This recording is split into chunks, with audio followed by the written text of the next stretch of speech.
mediador e houve uma falha nas medidas, porque eu não posso ser mediador do lado de dois talentos tão altos. Então, eu estou embaixo. O Mundo é Grande, com Raquel Cané, Estevão Ribeiro e Pedro Drummond. Apresentação feita em 3 de novembro de 2023 no Festival Literário de Itabira, FLI Itabira. Esta ocorre em um auditório que possui um pequeno palco ao fundo. Ao fundo, há cartazes do terceiro FLI Itabira em tom branco sujo estampado, com desenhos simples, e também há um telão. Em cima do palco, há 3 cadeiras dispostas lado a lado, intercaladas por 2 mesinhas que carregam copos com água.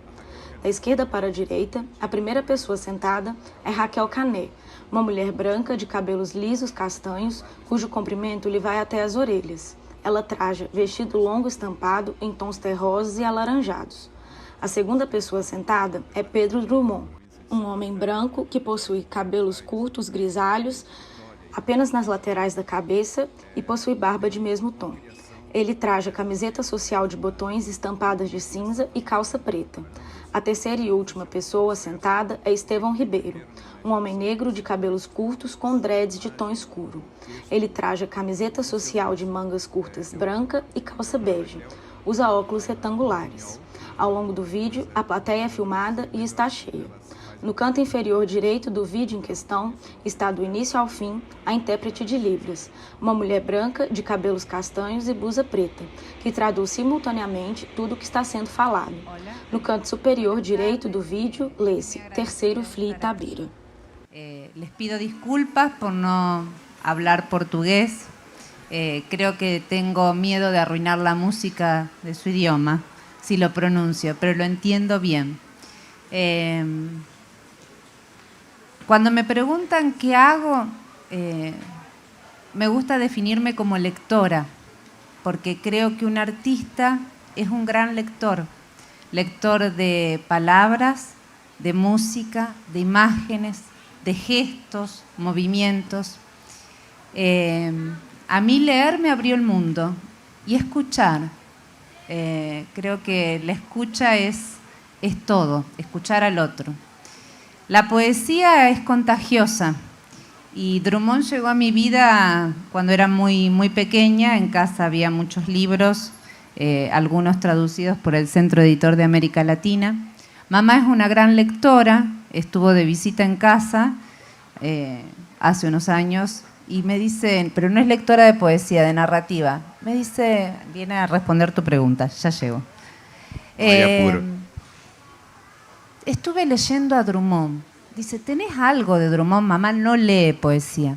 Fui a buscar a la biblioteca y empecé a leer en voz alta. Poemas que ya había leído muchas veces. Mamá partió y partió con mis libros y a mí me quedó la música del poema de Un Mundo Grande. Y volvía como un oleaje, como vuelve el mar. Y con cada vuelta, como una canción, la palabra se abría otra vez en mí y traía una imagen. ¿Qué es primero, si la palabra o la imagen? Hay una mujer que estudia el libro álbum, que es un género en el que me he especializado, que habla de el puente que se construye entre palabra e imagen en un ilustrador. Y dice que ese puente se sostiene en el silencio, la orfebrería del silencio, como quien borda ese silencio.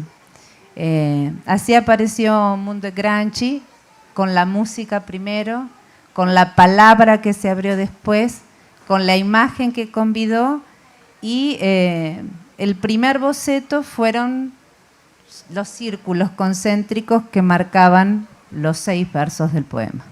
El fuxico, não? El fuxico. Cabe lembrar que o Carlos teve uma longa, o Carlos Drummond, desculpem, teve uma longa relação com artistas argentinos, começando pelo Caribé, que era um amigo pessoal e que era portador de livros entre Argentina, entre Buenos Aires e Rio de Janeiro. Eu nasci em Buenos Aires, enfim. Depois houve outros artistas argentinos lá na Argentina que ilustraram livros dele, que fizeram capas de livros. E mais recentemente o Luiz Trimano, no Rio de Janeiro, fez capas para edições de A Paixão Medida e A Rosa do Povo, e mais perto ainda um saudoso amigo, Alfredo Benavides Bedó, já fez a ilustração do conto O Gerente, né? E chegamos a Raquel Canet, que ilustrou o livro O Elefante, aquele poema famoso do Carlos, e depois aconteceu que ela me procurou, justamente porque o mundo é grande, e fez um livro super bonitinho que está aqui. Agora, eu queria voltar para o Estevão, porque o Carlos, quando era criança, ele dizia que, antes de aprender a ler, ele gostava das formas das letras, e o teu trabalho gráfico tem a ver com essa sedução que a imagem produz nas crianças, e a tua mensagem também certamente complementa essa sedução. Por isso que eu pergunto, quando você imagina um livro ou um trabalho, eu não sei se você já tem a ideia pronta desde o começo ao fim, ou se vem uma imagem ou um sonho, como funciona isso em você? Boa tarde a todos, todas. Eu sou um rapaz que nasceu em Vitória, no Espírito Santo, então, assim, eu sou o 6º filho de uma família evangélica mesmo, evangélica, pai policial, que abandonou todo mundo. Eu não cheguei a conhecer meu pai inicialmente. Então, as minhas referências foram os meus irmãos mais velhos. Então, o meu irmão mais velho, ele copiava poesias e dizia que era dele. E o meu irmão copiava ilustrações para poder fazer camisas para outras pessoas. Então, era uma galera muito assim que sonhava em ser algo, fazer algo. Eu cheguei a recitar um poema chamado Grito para os meus amigos, e a pessoa falou assim, esse poema não é do seu irmão. E eu, assim, foi quando me caiu essa máscara.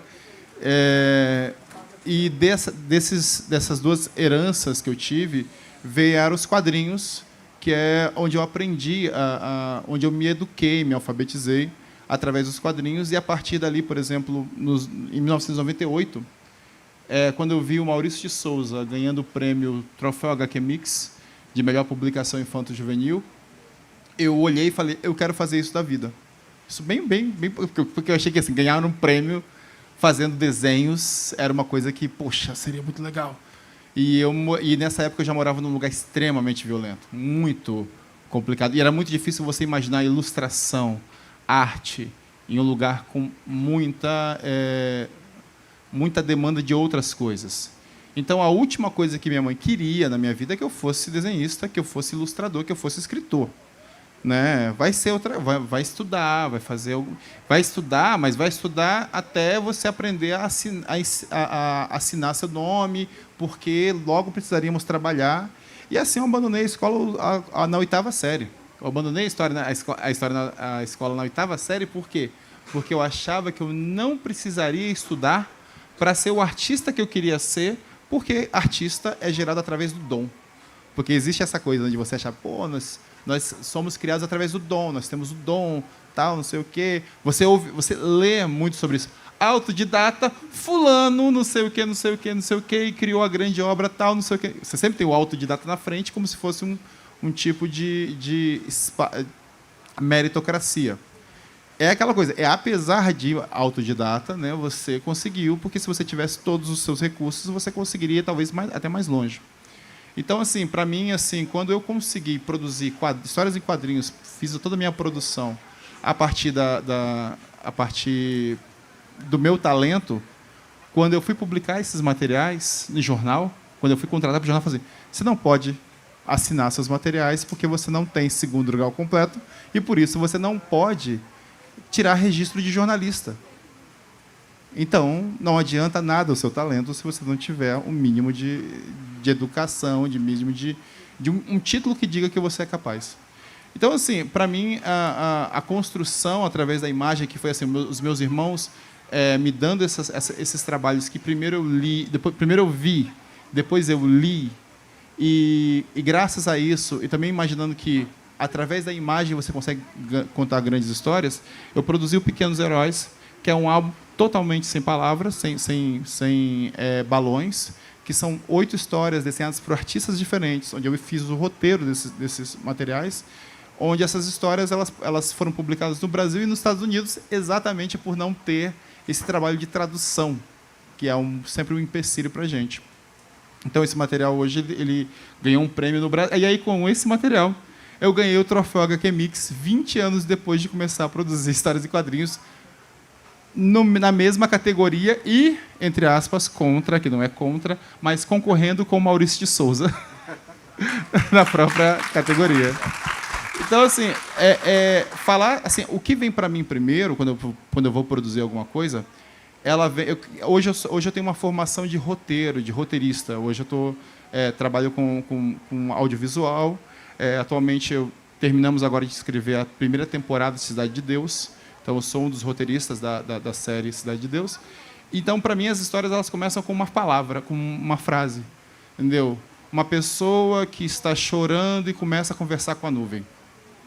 Então, eu voltei para a palavra.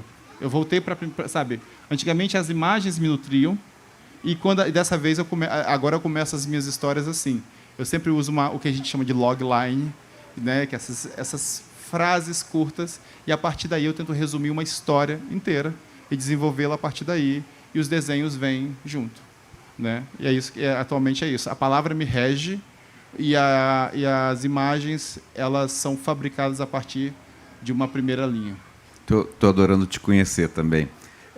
Vocês devem saber que todo artista passa por uma pergunta semelhante que diz assim: você trabalha em quê? Aí você responde: eu sou artista. Sim, mas você trabalha em quê? Aí você quer saber como eu ganho dinheiro, né? Assim, é mais ou menos isso, porque o trabalho artístico parece que não é um trabalho. Até o João Cândido contou uma anedota muito bonita que ele perguntou para a mãe dele em que o pai dele trabalhava, porque via o pai pintando, e parece que, para quem é de fora, que pintar é um entretenimento, uma diversão, uma brincadeira. De fato é também, né? Porque é uma coisa maravilhosa de se fazer. Mas eu estava pensando, o que você diria para quem quer fazer o teu trabalho? Você também, Raquel, como é que você acha que uma criança, um jovem que tem algum talento ou alguma inquietação poderia começar? Claro que a leitura é a base de tudo, né? O livro tem essa mágica de unir distâncias e tempos, né? A gente pega um livro de um autor do passado e você está com ele, e o cara já morreu há séculos, e vocês estão criando coisas também para o futuro, né? Que é uma coisa mágica de se pensar agora. O que vocês, digamos, que pontapé inicial você daria para um jovem?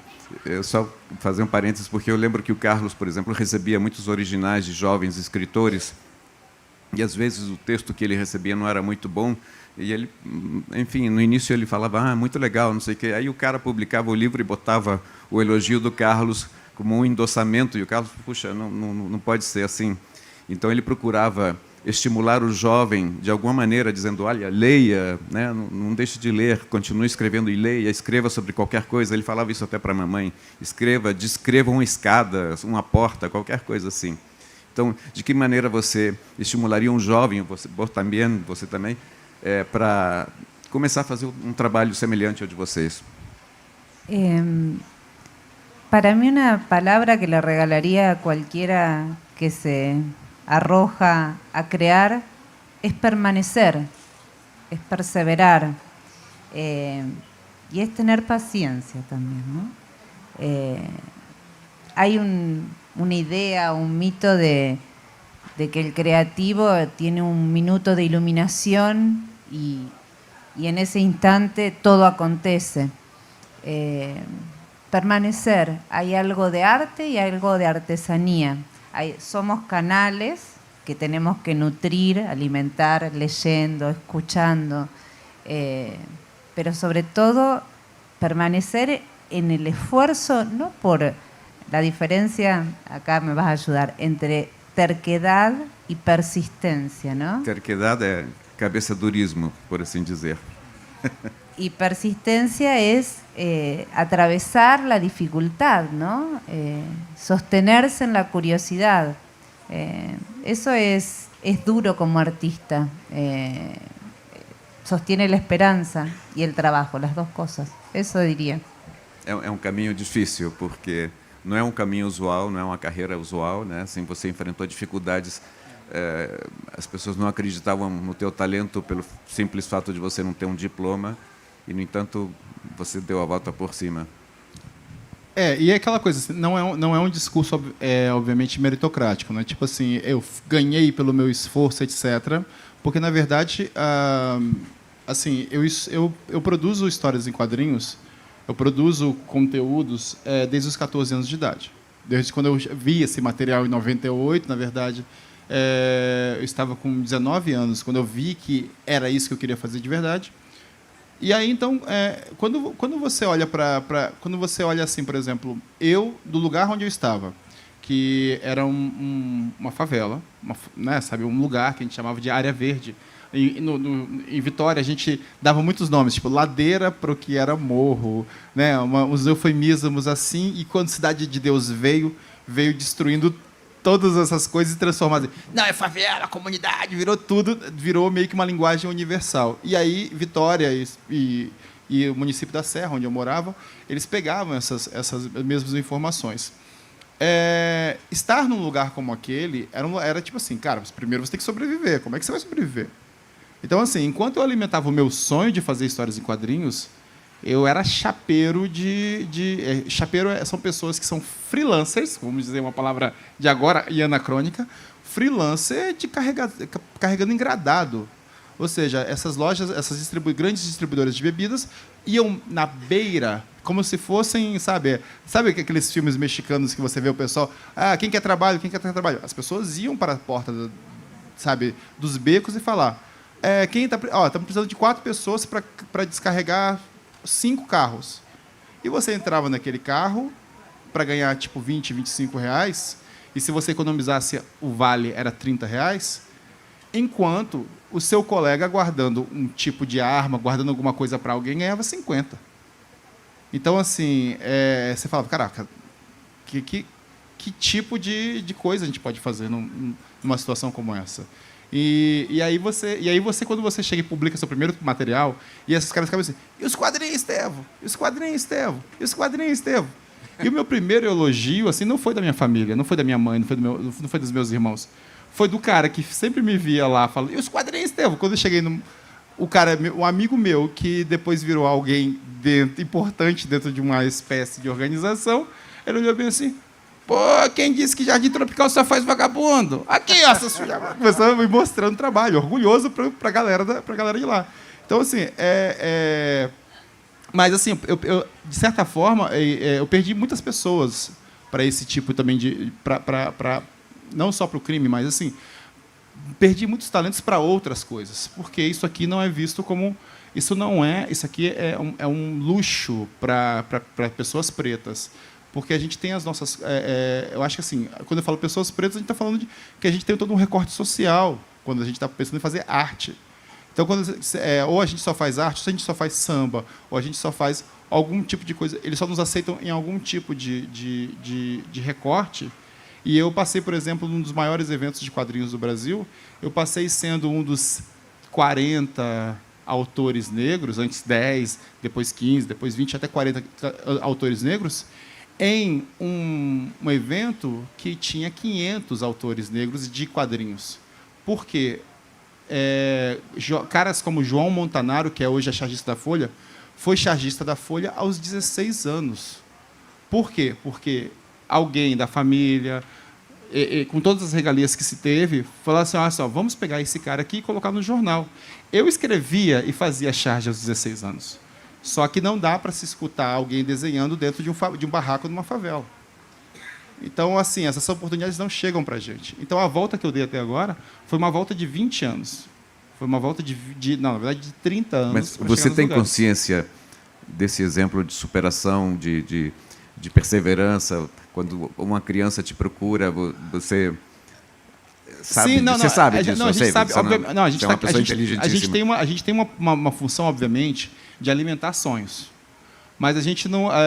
quem aqui viu Jogos Vorazes, a gente sabe também que a gente não é tribuno, né? A gente não está aqui para dar aquela esperança, assim, dizendo somos um em 1 milhão. A gente precisa trazer mais. A gente puxa mais sempre. A gente traz sempre nomes juntos com a gente, porque, na verdade, a gente não pode ser a exceção que comprova a regra. A gente não pode ser o único, um dos poucos caras pretos num país de 54% de pessoas negras fazendo um trabalho de arte que não seja dentro dos nichos pré-definidos, entendeu? E aí então a gente então isso que é por isso que eu luto. A Eliana Alves Cruz, que é uma grande escritora, linda, maravilhosa, minha companheira, está aqui na plateia. Ela fala uma coisa assim, quando ela escreveu o Crime do Cais do Valongo, ela fala: esse livro é uma denúncia. Então cada palco que eu piso não é um exemplo de superação, é uma denúncia que eu faço de uma estrutura, porque eu estou aqui com 20 anos de atraso. É só isso. Então, então, quando eu falo isso com as crianças, é o seguinte: ó, pode demorar, você vai chegar, talvez em menos tempo do que eu, porque eu estou aqui denunciando. É isso que eu faço. A tua denúncia é importante e valiosíssima. Agora, Raquel, como é lá na Argentina a vida de artista, de escritora? Porque somos vizinhos, somos hermanos. Parece que não tanto no futebol, e a gente, amanhã tem um problema, e já no Rio teve gente que andou brigando por causa disso, mas em muitas outras coisas temos semelhanças, em problemas políticos são semelhantes, em questões culturais somos semelhantes, tem muito intercâmbio entre escritores e artistas argentinos e brasileiros. E você é um exemplo desse intercâmbio, porque você está... acabamos de ver que tem vários livros teus aqui na livraria, enfim... No, no es fácil. Yo dibujo, una amiga y colega dice que cuando te preguntan ¿cuándo empezaste a dibujar? Ella dice, yo no me acuerdo cuándo empecé a dibujar, sí recuerdo cuándo dejé de hacerlo, ¿no? Y que cuando lo dejó de hacer, y coincido en eso, fue por algo generalmente no muy feliz. Ahora, cuando eso se convierte en un oficio y se procura como sustento, mis dibujos y mis palabras llegaron mucho tiempo después. Yo me fui de mi casa muy chica y me fui de mi ciudad también. Yo nací en una ciudad que se llama Santa Fe, me fui a Buenos Aires y empecé en el diseño editorial, ¿no? Trabajando, pero en la parte de escaneaba imágenes, hacía la cadetería. Ser mujer sin familia en una ciudad muy grande y muchos años atrás en Buenos Aires era raro. Y en las revistas, sobre todo en donde empecé a trabajar, fue más raro. Fui creciendo en el diseño editorial, pero escondía mis dibujos ni mis palabras, porque ese lugar era para unos pocos y lo sigue siendo. Y tardé, recién mi primer libro salió en el 2010, 2009, no hace mucho. Y mis palabras, mi primer libro de poemas, mucho tiempo después, es decir, mi palabra desnuda costó todavía más. Siempre el libro fue empujado mientras pasaba otra cosa, mientras trabajaba de otra cosa, mientras pagaba las cuentas con otra cosa. Pasó muchos años para poder hacer eso y sigue siendo difícil aún hoy. Pessoas como Manuel Bandeira e Carlos sabiam que a vida literária não era suficiente para sobreviver e tinham que ter outros trabalhos, né? Eu queria perguntar para vocês também quais são as fontes de inspiração que vocês têm, porque eu, digamos, sou desenho, assim, rabisco e rascunho palavras também, não me considero nem ilustrador, nem escritor, mas tenho inquietações e às vezes emoções que eu procuro traduzir com palavras, mas às vezes, por exemplo, eu vou num museu ou vejo uma exposição e aquilo me provoca um entusiasmo ou uma peça de teatro e eu quero sair, quero fazer alguma coisa. Como funciona em vocês? De que momento você sente, seja lá essa faísca ou algo que você vai matutando aos poucos? Quais são os autores que te impressionam, que te dão mais esse impulso criativo? Se é que eu te pergunto isso porque ontem, desculpa, uma moça daqui da plateia nos perguntou, ela tem um canal no Instagram que fala sobre livros e pediu para a gente sugerir um livro, né? Eu atrevido sugeri dois, um do Carlos, o Farewell, o último do Carlos, e o Dom Quixote, que eu acho que é um livro fundamental assim na vida da humanidade, né? E, enfim, por isso que eu estou te perguntando quais são as tuas fontes. Depois você não foge dessa pergunta. Então, as minhas fontes elas variam com o tempo, assim, né? Então, atualmente eu fui bombardeado pelos livros da Eliana. A gente se conhece há mais ou menos 2 anos. Não, a gente se conhece há 3 anos, efetivamente, assim. Então, eu encabecei numa sequência dos livros dela, né? Acabei me apaixonando 2 vezes, né? Assim, e a Conceição tem sido uma grande fonte recente dessas feridas que a gente abre, que a gente conhece e que tem sido bom de revisitar. Na área de quadrinhos, que foi uma área que me formou, eu tinha muito o Charles Schultz do Snoopy, por causa do Charlie Brown, porque aquela tristeza é universal. Aquela tristeza, aquele azar dele, de uma pessoa sozinha que sempre se ferrava nas histórias, idealizava um amor, idealizava umas realizações que não conseguiam fazer. Então, era uma coisa que era uma vida. E como não tinha os pais, então eu não tinha uma presença de um pai, a minha mãe estava sempre trabalhando, era um mundo sem adultos, né, que os adultos não eram meio que vistos assim. Eu me imaginava naquele mundo assim, né? Então, assim, quando eu produzi uma série de tiras chamadas Os Passarinhos, são umas tirinhas que eu fiz para o jornal, que hoje é publicado no Publish News, num jornal editorial, mas Os Passarinhos eles foram publicados no jornal O Dia, publicado no Brasil, Nicarágua, Panamá, Peru. Então, foram publicados em muitos lugares, assim, e eram tirinhas que traziam muito a atmosfera do Garfield, desses materiais que a gente via, que era meio que secular. Eu queria ter algo que fosse secular e algo que fosse muito aceito por tudo. Então, minhas inspirações foram nessas. Quando eu cheguei e falei, eu preciso agora mudar essa chave, aí eu criei a Retinta, que era uma personagem afrocentrada, preta, que faz uma leve referência à boneca que se chamava Boneca de Piche, do Ziraldo, né, que a gente começou a fazer essa referência, que hoje mudou o nome, mas que tinha essas referências. Então eu resolvi dar fazer digamos que uma versão minha baseado nessas lembranças que eu tinha dessa personagem e produzir de forma gráfica muito mais simples, reconhecível para as crianças. E então, assim, de certa forma, indiretamente, o Ziraldo também é uma grande referência para mim. Ziraldo é uma inspiração para todos, né? Salve, Ziraldo. Saúde, Ziraldo. Saúde. E você, Raquel? Quais são as tuas fontes, tuas inspirações maiores? No sé si son dos. A mí me gusta mucho la danza, la música.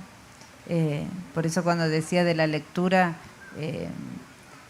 he visto más pintores, que presto más atención a los pintores que a los ilustradores a veces. Leo mucho y diverso. Estos últimos 15 años me he dedicado, creo, a escuchar más voces de mujeres. Es como ha sido una necesidad tanto en la poesía como en la narrativa, no solo de mi país, sino de otros países. Y creo que voy a responder la pregunta con una frase que no es mía, es la respuesta de Violeta Parra, una gran poeta y cantora chilena, que alguna vez le hicieron una entrevista a un francés. Violeta mientras pintaba en el video, ¿no? Es hermoso. Y Violeta bordaba, pintaba, hacía alfarería, escribía, cantaba, y le dicen, Violeta, si te quedas con algo de inspiración, ¿qué eliges? ¿La pintura, la alfarería? Y Violeta deja el pincel, se da vuelta a la cámara y lo mira y dice, con la gente, me quedo con la gente, con las personas. Y yo creo que mi mejor inspiración son las personas. Amo las personas. Amo mirar la vida de los otros, escuchar las historias de los otros, de las mujeres de mi familia, de mis amigas, de mis vecinos, de mi lugar, de mi geografía. Así que creo que mi mejor inspiración son las personas. E aqui no Free Itabira a gente tem ouvido boas histórias, né, de mulheres e grandes Hermosas. talentos, né? A gente foi a um quilombo com a Conceição e foi um momento muito emocionante. Ouvir as quilombolas e a própria Conceição contando suas histórias e com tanta lucidez e com tanto amor, né? Eu até lembrei para ela aquele cartãozinho que o Carlos levava no bolso que dizia era recomendações de mamãe. Ele era um cartão recortado e escrito à mão e dizia: compadece-te sempre dos pobres, não guardes ódio de ninguém e cala os defeitos dos outros. Talvez essa última recomendação, em certos momentos, seja difícil de cumprir, mas as pessoas que estiveram conosco já tinham isso embutido assim no coração. Então, era uma manifestação explícita dessas recomendações que o Carlos levava como lembrança da sua mãe, Julieta Augusta, né? Eu estava pensando, e o futuro? Quais são os projetos para o futuro? Você tem algo em mente? Porque você já teve a alegria, assim, enfim, de ver o teu trabalho reconhecido. Suponho que isso te deve dar um grande orgulho, ou uma satisfação, enfim, não sei como você sente isso, mas certamente que é uma coisa agradável de você ver que o teu esforço, a tua criatividade está fazendo o bem para os outros, né? E então você sente algum momento de agora eu não sei o que eu vou escrever, você tem alguma ideia? Quais são os próximos passos, basicamente? Na verdade, a gente tem muita coisa, né? O que acontece? Lembra que a gente tem eu costumo falar, e eu quero deixar isso... A gente tem o que a gente chama de uma fome ancestral, né? Ou seja, a gente quer viver muito, a gente quer tudo, a gente quer ser tudo, a gente quer comer tudo. Então, a gente quer ser ator, quer ser jogador de futebol, a gente quer tocar num grupo de pagode, a gente quer, sabe, a gente quer modelar, a gente quer fazer tudo, a gente quer ser, porque a gente quer viver as vidas que foram negadas para os nossos antepassados. A gente tem, sabe? Então a gente fica querendo viver essa vida. A gente quer ser doutor porque sua mãe queria que você fosse doutor. Você quer ser cantor porque sua mãe adorava Roberto Carlos. Você quer jogar porque seu pai, aonde ele estivesse, ele vai te ver jogando. Então a gente tem muitos sonhos para viver e sonhos represados, né? Eu não vou ter vida para cumprir todos os meus sonhos e eu vou cumprir o máximo que conseguir. E então, assim, os meus limites são tempo e contas e boletos para pagar. Mas eu tenho os meus livros. Temos um livro, eu e a Eliana vamos publicar em breve um livro pela Malê. A gente tem os projetos audiovisuais, né, que estão para sair, alguns projetos audiovisuais. Eu tenho uma animação que eu escrevi, uma animação afrocentrada, chamada Vovó Tatá, que vai sair talvez o ano que vem pelo Globo, está em produção, com a voz da Elisa Lucinda como a Vovó Tatá, essa animação infantil, 20 episódios lindos de animação com uma família preta. Então, eu quero colorir muito mais a TV em todos os canais, eu quero fazer terror para preto, quero fazer, sabe, colocar... onde o preto morre não morre no meio do filme, né? Aquela coisa. Mas eu quero fazer histórias as histórias que eu não vi.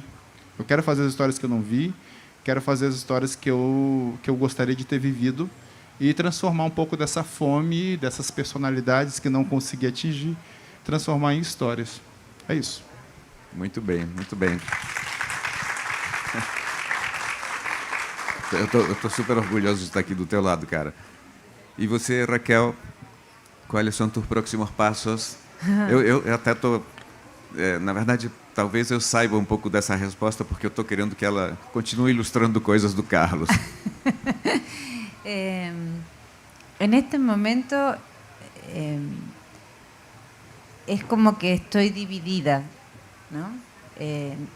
Siempre estos últimos 7 años, primero ilustré mucho a otros, escuché mucho a otros, además de ilustrar mis propios textos. Y hace 2 años estoy separando en 2 proyectos. Uno son solo imágenes y otro es solo texto. Es como que mi cuerpo no pudo unir más. Entonces silenció una parte y otra parte. Uno es el libro de las preguntas en el que estoy trabajando, que son todas imágenes, es una serie de imágenes. Y el otro es una novela que espero terminar en algún momento porque empecé con la narrativa, pero viene lenta. En eso estoy. Mas você vai ter tempo para ilustrar alguns textos do Carlos que eu estou Por supuesto que sí, eso es otra cosa. Não, porque esse é o lado também bacana. Eu costumo brincar dizendo que eu sou um neto profissional, mas tem uma parte assim, talvez meio árida, que é de fazer contratos com editoras, e tem uma parte que é muito, muito legal e vale tudo, que é justamente encontros como estes, nos quais a gente acaba bolando ideias bacanas e as pessoas se inspiram no trabalho do Carlos, ou digamos, se produzem desdobramentos incríveis, como, por exemplo, o grupo de dança Primeiro Ato daqui, que fez um espetáculo inspirado na poesia do Carlos. Enfim, são coisas que às vezes surpreendem porque não são tão, digamos, comuns nem corriqueiras, e surgem criações incríveis. Então, é como eu dizia, assim, quando a gente vai a alguma exposição ou lê um livro bacana e você fica entusiasmado, querendo ser mil, né? Mil ator, jogador, criador, cantor, enfim. Então, assim, acho que um momento como este também é instigador da imaginação, de sair. Eu quero sair daqui correndo para desenhar, entendeu? Desculpem se eu sair correndo, mas eu acho que isso é o que vale todo o trabalho, todas as, enfim, as eventuais chateações que possa ter, lidar com um acervo cultural, né? Enfim, como me tocou a mim. Embora... Esto es lo que va transformando y alimentando. Yo siempre digo que no soy la misma artista ni la misma persona después de haber sido atravesada o atravesar un libro. Uno se transforma. Creo que hace el sentido de estar acá y de lo que uno aprende de vivir. O livro, no fundo, é uma espécie de Deus, né? A gente deixa de ser a mesma pessoa, passa a ser uma pessoa melhor quando passa por um livro, por um bom livro, né? Bom, gente, nosso tempo está acabando, mas proponho que a gente continue conversando depois. Tem uma pessoa que vai fazer uma pergunta aí atrás. Ah, sim. Mais perguntas. João Cândido, tá bom. Perguntem, por favor, me ajudem. Para o Estevam. Estevam, você fala que uma pessoa, uma criança de uma comunidade dentro de um barraco não teria uma visibilidade. Mas com as redes sociais, você observa que se isso mudou ou não? Assim, tudo bem, ele tem visibilidade, mas ainda não tem oportunidade. E uma outra pergunta é o seguinte: é muito difícil, às vezes, disputar com o futebol, até por uma ideia de uma riqueza, de uma fama de ser um Messi, e por aí vai. Na sua comunidade, especificamente, você observa um movimento no sentido de algum um trabalho social, uma ONG, no sentido de estimular isso, a leitura, a escrita, a ilustração. Existe esse movimento? Trabalho, você tem um trabalho ou uma intenção de repente, retribuir? Porque você é um desbravador. Você mostrou que é possível. Você pode trazer outros. Mas você também pode, como uma contrapartida, tentar seduzir, porque é muito difícil nesse universo de tentar sobreviver e do tráfico e tal. Como disputar essas crianças com o tráfico?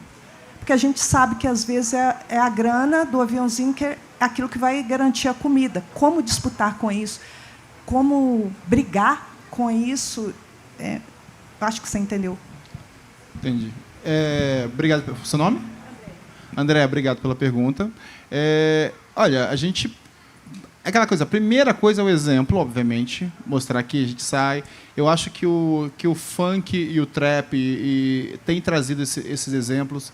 Eu acho que falta, talvez, exemplos mais de comportamento, de como gerir o que você tem, que você recebe. Pô, se você faz show agora com 40 mil reais, sendo um cara de 20 anos, tu tem que guardar essa grana. Não pode guardar, fazer essa grana para uma coisa de ostentação. A gente teve, infelizmente, uma influência que perdeu a vida para a depressão, porque as redes sociais eles trazem uma visibilidade. Os passarinhos só foram publicados graças às redes sociais, foi publicado inicialmente pelas redes sociais. A Retinta ela atingiu um número X de pessoas muito grandes que me levaram para as editoras graças às redes sociais, só que a rede social ela precisa de uma espécie de gerenciamento, curadoria.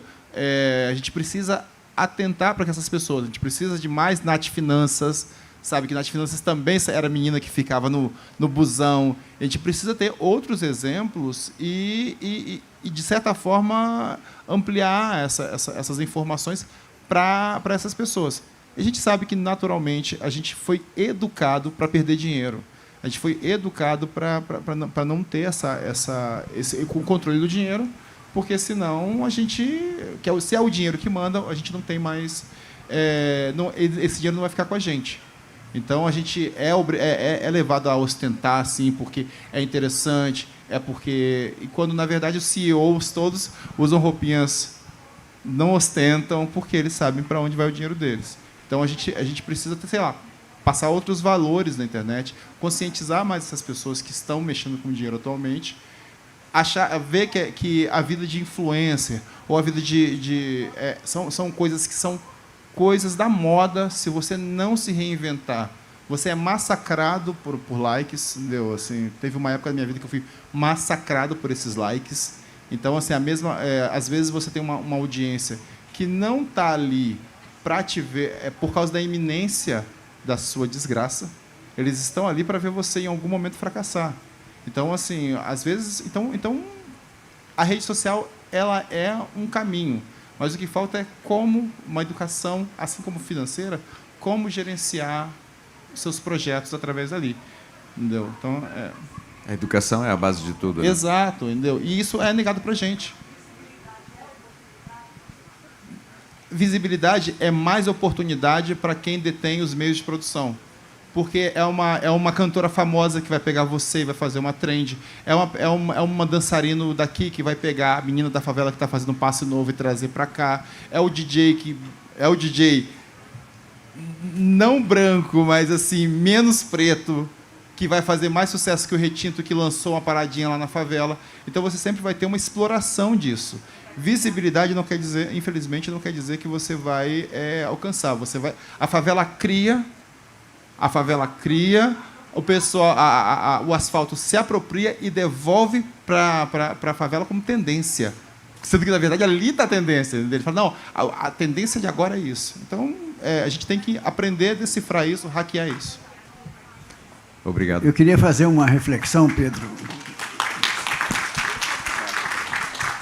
Queria fazer uma reflexão. Nós estamos diante de dois artistas jovens, ilustradores também.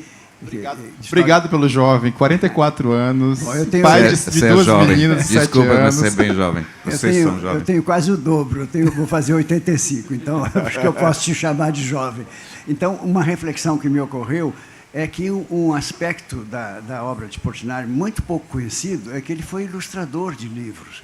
Ele ilustrou Machado de Assis, o Memórias Póstumas de Brás Cubas, O Alienista, ele ilustrou Zezinho do Rego, Menino de Engenho, né? Ilustrou Dalcídio Jurandir. Meu sonho de consumo é um originalzinho desse, hein? Pois é. Vamos trocar? Espera que a troca vai chegar agora. Então, isso é uma coisa que me causou uma certa espécie, porque ele tinha também na obra dele uma ternura, um lirismo, uma poesia com relação à infância. A infância dele foi extremamente importante. Uma infância pobre, né, num povoadozinho, mas uma infância muito rica de emoção, de afeto, né? Uma família muito unida, os amiguinhos que brincavam na rua, né? Coisa que quase que não se faz mais hoje, né? Então, o que me intriga um pouco é que eu estou à frente do projeto Portinari há 44 anos. Nunca ninguém me procurou, por exemplo, para dizer assim, eu gostaria de fazer uma história em quadrinho com a vida de Portinari. Eu tenho certeza que isso era uma coisa que as crianças iam adorar e os adultos também. Porque tem tanto drama na vida dele, tanta drama, poesia, fúria, ternura, lirismo, tragédia. Olha o original vindo aí, ó. Olha o original vindo aí, ó. Aliás, está colocada a semente. A história em quadrinhos é muitas vezes o primeiro passo na leitura de uma criança, né?